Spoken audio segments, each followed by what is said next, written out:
Hey everyone, this is Wizard World Part 2 review right now. I actually picked up something that I hope that should become a pattern, a habit, a routine, whatever, with the magazine, where if it's a large event or if it's something I'm like really incredibly psyched up for and excited about, to break up the review into at least two parts. The reason for that is I want you to feel my true, whether the range of emotions, excitement to, okay, this is great, at the event or just right after the event. But I also want to let that adrenaline rush, and the getting caught up in things wear off. So therefore, part two will usually be several hours to a day after. We're back in Lehigh Valley right now. It's Sunday morning. So yeah, that enough time passed. Now part one, I took you through the beginning where when I arrived, went up the escalator, went through the archway. Okay, everything's in aisles. Honestly, no idea what I was to expect or anything. So, okay, let's do this intelligently. We'll start off on the left and work our way to the right. And in part one, the left side, and it was pretty much split with what I call celebrity row in the middle, where there was one row where all the celebrities were that were at the con and that people could meet and have photos taken with. So started off on the left, and saw a lot of vendors. Started working my way right, which traffic and everything, and I started off like my usual, trying to blitz through it. Then because of traffic, someone was trying to tell me, hey, slow down, enjoy it, take it in, etc. So finally made my way over to the other half of Celebrity Row. And by this point I was thinking, okay, tell me this thing's all vendors and nothing else. Despite the fact that rare occasion I actually checked out the website and everything was supposed to be at the con, actually read the press releases completely. That's a very rare occasion. So it was like, okay, not too impressed. I get on the other side of that black curtain. Now we're talking. Like I said, if you hear the excitement, you can pretty much hear me smile. This is, we're roughly like 20 hours later, or 18 hours later. So yeah, I get on the right side of that curtain. All of a sudden, start walking up and down the rows. Now, that were what I was hoping, what I was waiting for personally. I was there professionally for the magazine, but when it comes to things like this, it's like, okay, what? I've always been into sci-fi, fantasy, collected comics. Was into comics as a kid, underground indies in the late 90s. Love the art and everything. So as I started working my way to the right wall, all of a sudden I see, first thing I saw was artist. And then, walking up and down back and forth between the aisles, all of a sudden I'm seeing indie authors and indie books and I'm like, okay, very cool.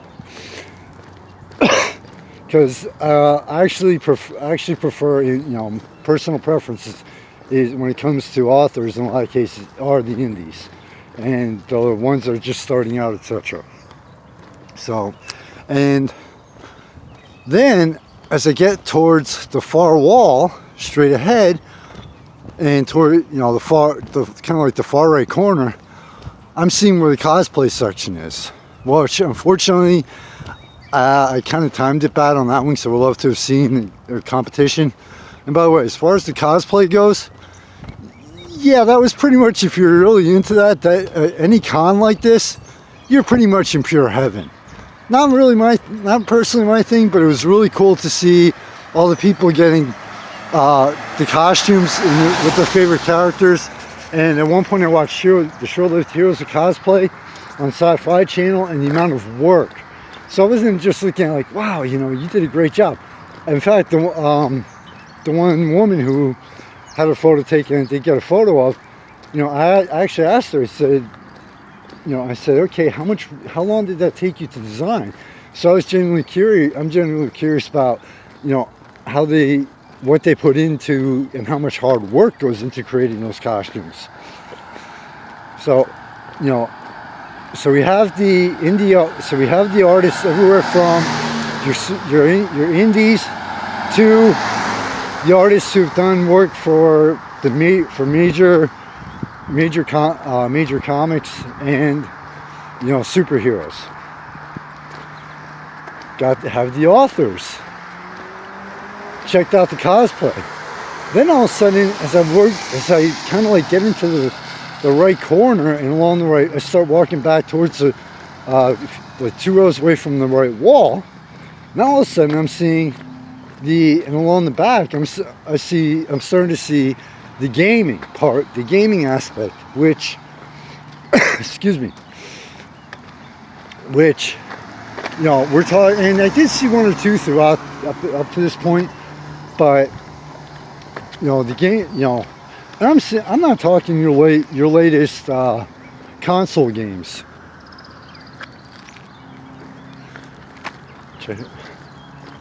Dramatic pause to make sure I don't go to the hospital. But I'm not talking about your latest console, computer, tablet, phone, you know, mobile device games. We're kicking it back here to the age of the original Nintendo, where you could play, you could definitely play. You know, we're talking, and this is one of the terms I really hate using, but retro. I was born in 71, I'm 47 years old. Okay, enough said on that front. But we're talking, you know, the retro games.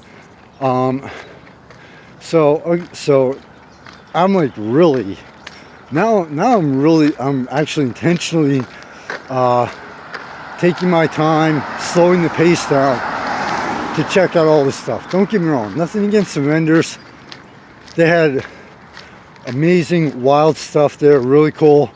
If I wouldn't be strictly digital with everything and, you know, actually have the space and have the cash, believe me, I could have dropped a couple grand there like that on things that I saw.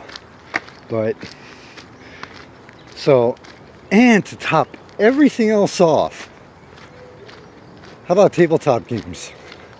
There was a section where you could actually play tabletop games, and I'm talking about everything from like a board game to card games. By card games, I'm not talking solitaire or rummy. I'm talking about, you know, along the lines of Magic, Yu-Gi-Oh, and all the growing number out there. So the only thing I was surprised, in all honesty, there's one thing I was surprised that really, especially with the vendors, I mean, maybe I missed it, but kind of, you know, just, I was expecting there to be more of, but it didn't detract from the con at all, or from the experience, or from this review. Just kind of caught me off guard a little bit. And guess what? Just because I love doing this at times, you don't have to wait for part 3 and the overall review rating recommendation to find out what that is. Michael Phoenix, founder and staff of Surreal Veil City online magazine. 5 years ago, 5 years in a couple days. 2018 is actually its predecessor. Founded it, A Valley and Beyond, which is pretty much what officially started everything off. Thank you so much, everybody out there, for your support. The page views, everything. Received a compliment on Instagram yesterday, 2 days ago. Thank you so much. Things like that, you're the reason why I do this. And please go to the thanks to the sponsors page in the magazine, because without those people and businesses, the past 5 years couldn't happen. In the Lehigh Valley, Philadelphia, 2 trips now to New York and more coming up. The press credential to things like Wizard World.